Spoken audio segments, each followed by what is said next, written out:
It's a nice quiet night, so I thought I'd put up my Christmas decorations. Merry Christmas, by the way. So I picked up the Motor Trend Car of the Year issue. Open it up. It seems they think the Mercedes-Benz E-Series is the car of the year. Especially the AMG E63 with 603 horsepower under the hood and a top speed of 186 miles per hour. So I figured maybe I should get one of those. So I got on my high-tech flip phone. Hey, I paid $19.99 at Walmart. That's a lot of dough. Called Mercedes and told them I wanted an E63 in light blue, and I want it delivered immediately. So let's see how much pull I've got. Well, it's Christmas time. Let's see if Santa or Mercedes delivered. Looks like a Mercedes E-Class to me. AMG, check. E63 check. And the V8 engine with the bi-turbo package, check. And I ordered it in baby blue.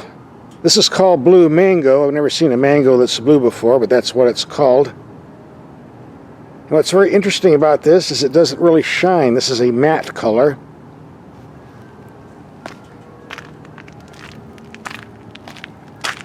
Looks like the stuff you get at the hardware store, the matte spray paint.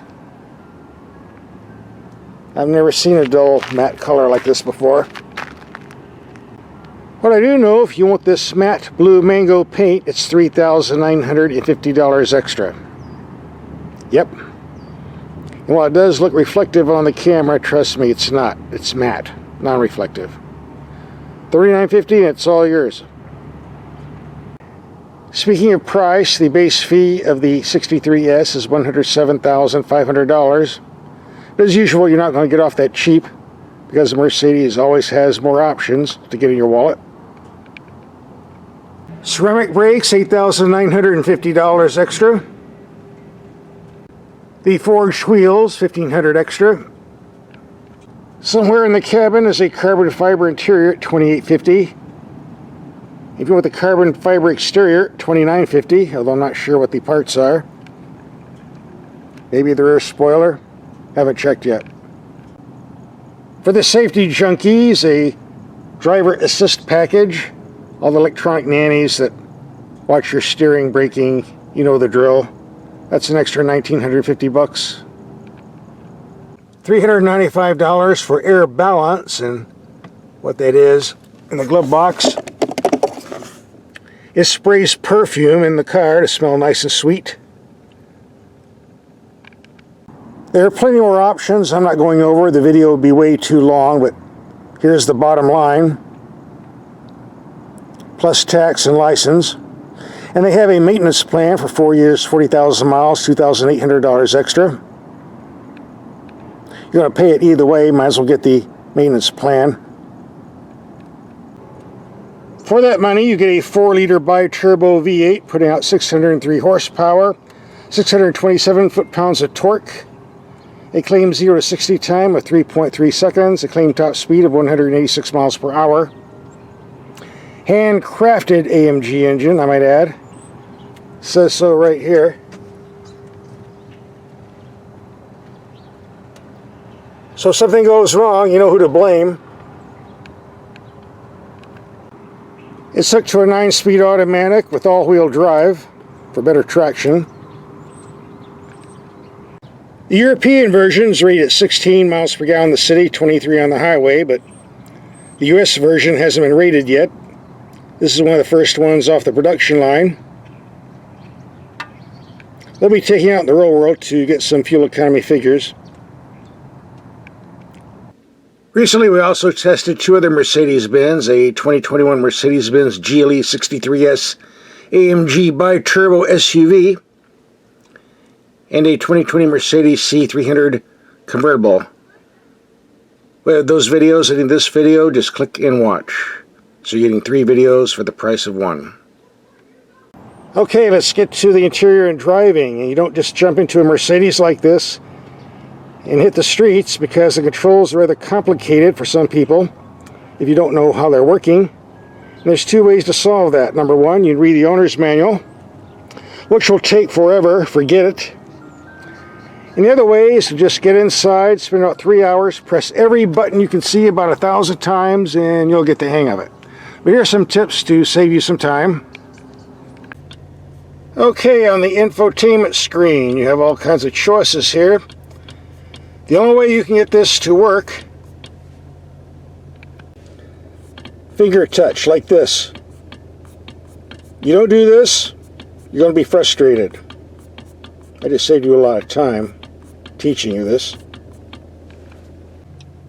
And all of this can also be pulled up on the instrument panel. But to do that, you have to use your thumb to slide this little gizmo. You don't slide it, it's not going to work.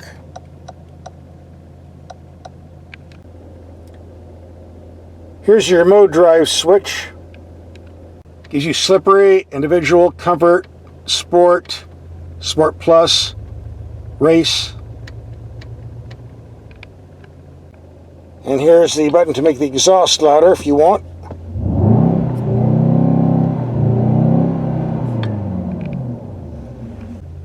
There's a whole list of racing track modes I haven't tried yet. There is a setting for drifting. Yes, you can drift this vehicle, put it in two-wheel drive, but I'm not going to drift a $140,000 Mercedes. No thank you. Don't see the point. But if you want to do it, you can. And there are paddle shifters on the steering wheel where they can be easily reached and where they belong. Not on the steering column like the Italians do, which is kind of stupid. By the way, you would think for this price you get a spare tire. You do not. So I have my tire repair kit handily located in the trunk. 13.1 cubic feet of the trunk, I'm told. And these are fancy looking headlights, or should I say expensive looking headlights. So let's take these out and see what they do. It's dark enough. Let's take these lights out and see what they do. By the way, here's what the camera system looks like in the dark. Pretty high quality. We got a coyote roaming around in the middle of the night. Where were we?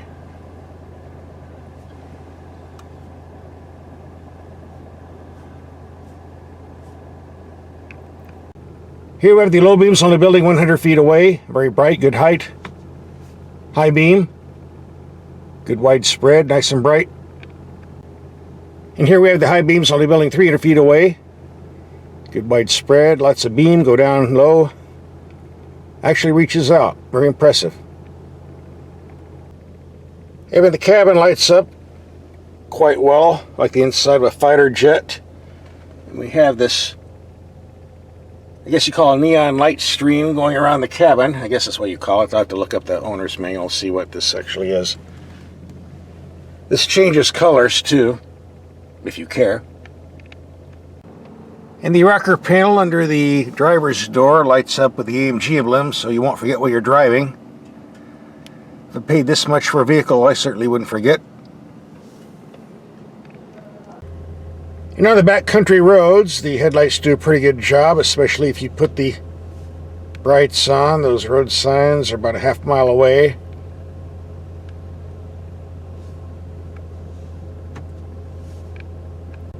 And the road signs are even better to see when they're a mile down the road if you got the brights on. Since we're already out here, let's take it on some mountain curves to see what this baby does. Woo! Yeah! I'm going to slow down and show you how the headlights have a way of disappearing in dips. This is about 30 feet. Yeah, see? Now if there was a mountain lion or a skunk up there on top of the hill, we wouldn't see it. So you know these are excellent headlights in the city, a low beam. On back roads, you definitely need the high beam. And good ones they are. That's especially on a vehicle this quick, and especially on a vehicle that handles like this. I'm really impressed. This is taking corners like a slot car. I haven't even begun to reach the potential yet.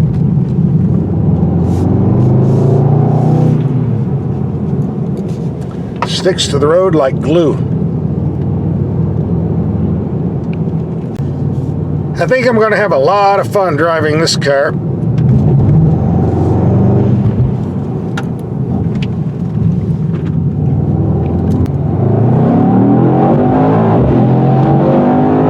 Whoa! Tortilla flats, if you don't know what that is, look it up on the web. Nobody's home tonight, though.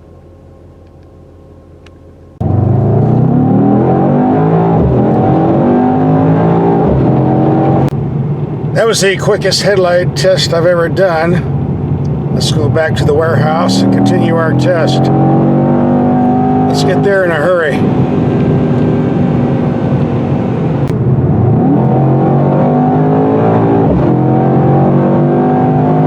Happy hour again. Another idiot wrecked.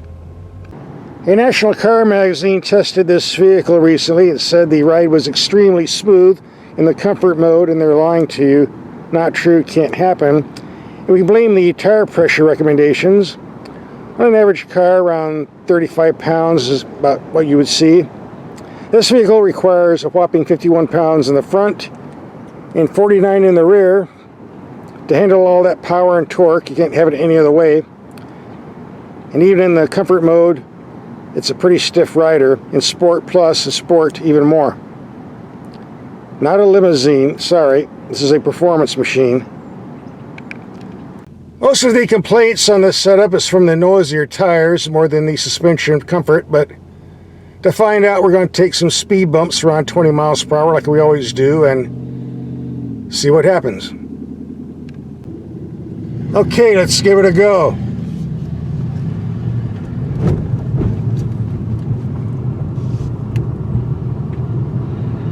Bump number 1.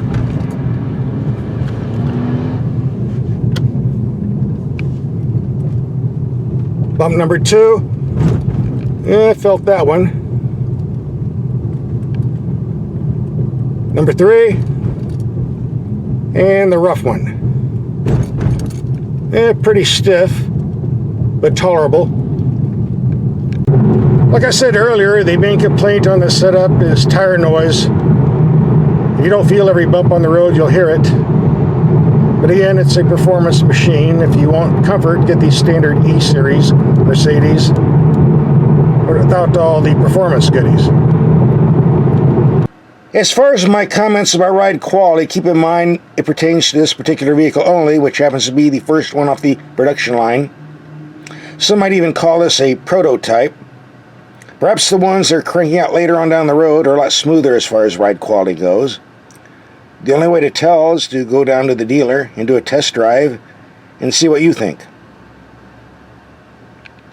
Many years ago, if I thought the tire pressures on a vehicle I had were too high, I would start lowering them to see if it improved the ride. And 99% of the time it improved the ride and did not affect the handling characteristics at all. But doing that got some nasty responses from the manufacturers and their attorneys telling me I'm modifying the car and listed all the reasons I shouldn't. A lot of liability issues there too, so I'm not supposed to play with the tire pressures anymore.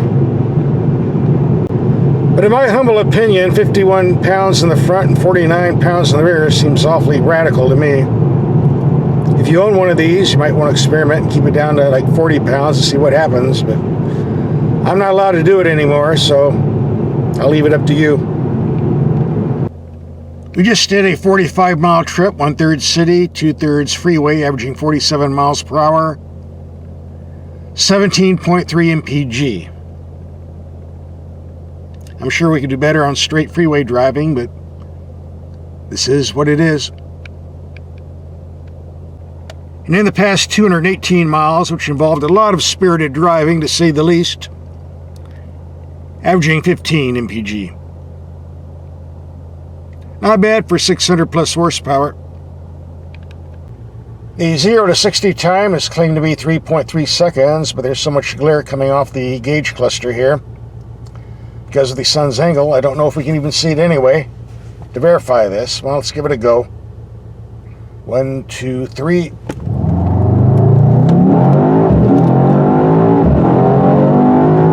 One more time. 1, 2, 3.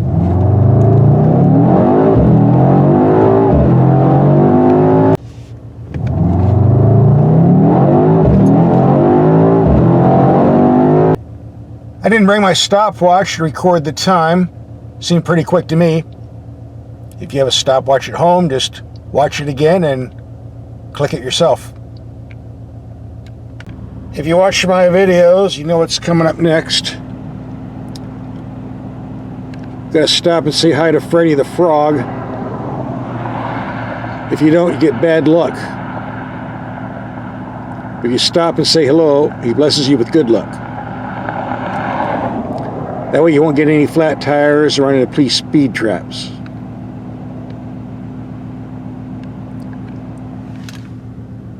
So, we did that. Let's get on the way. For the rest of this trip, we don't care about fuel economy. It's all about performance.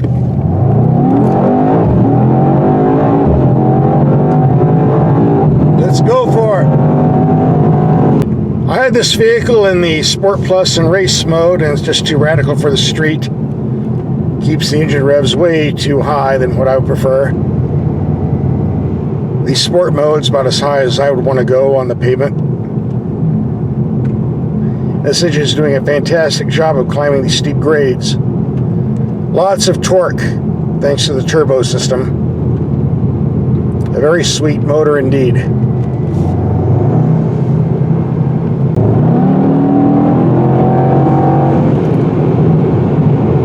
This is such a sweet ride. One of the best Mercedes sedans I've ever driven. You get in, you don't want to get out.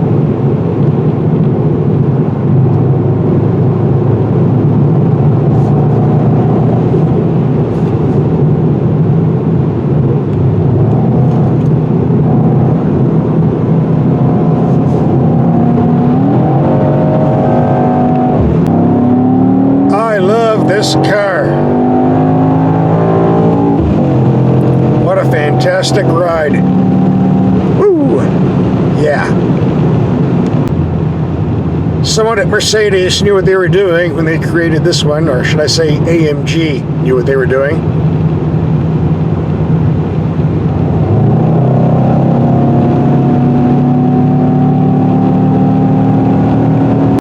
Before I got this vehicle, I was told it outperforms the Dodge Hellcat, and having driven both, they're correct. No debate there.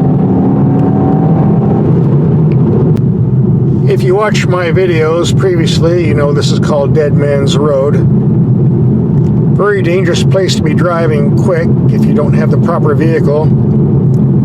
Very few guardrails and lots of steep drop-offs. People flip over and go over the edge all the time. We're not going to do that today. With the fantastic corner ability of this machine, you have to be a real dunce to spin it out in a curve. I'm sure there's someone out there that can prove me wrong, but trust me, this thing sticks to the road like glue. If you fail, it's the driver's fault, not the car.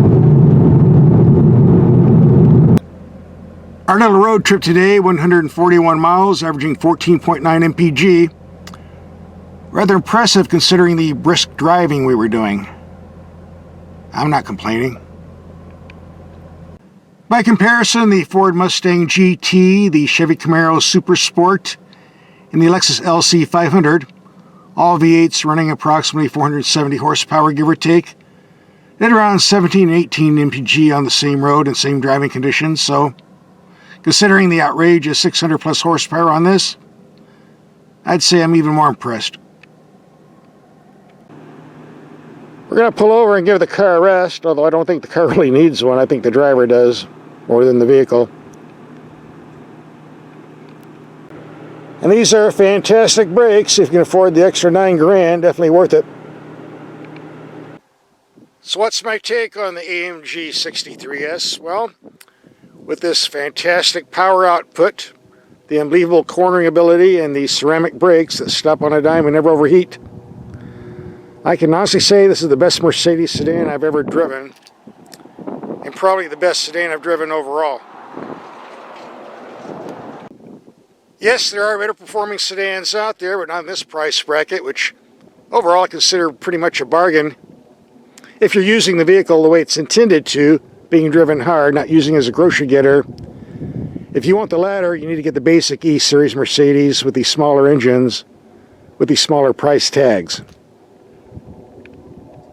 My only complaint was the one I voiced earlier, and that's all the loud noise you get from these tires with the 51 pounds of air they put in. And I guess there's got to be a better way to handle 600 horsepower than going that route, but it's a small price to pay for such a nice performing car. I can live with it, I guess. Perhaps they'll come up with a better tire solution on the later production cars. And then again, maybe they already have. And personally, I think I could pass on this matte paint job. Looks like it came out of a spray paint can, especially for $3,900 plus bucks. I think I'd rather have a shiny blue finish myself. But maybe this is the new trend and I'm just not wising up. Either way, this car gets a strong thumbs up from me. Highly recommended. Coming up, some more videos we've done on other Mercedes vehicles. Just click on the link and watch.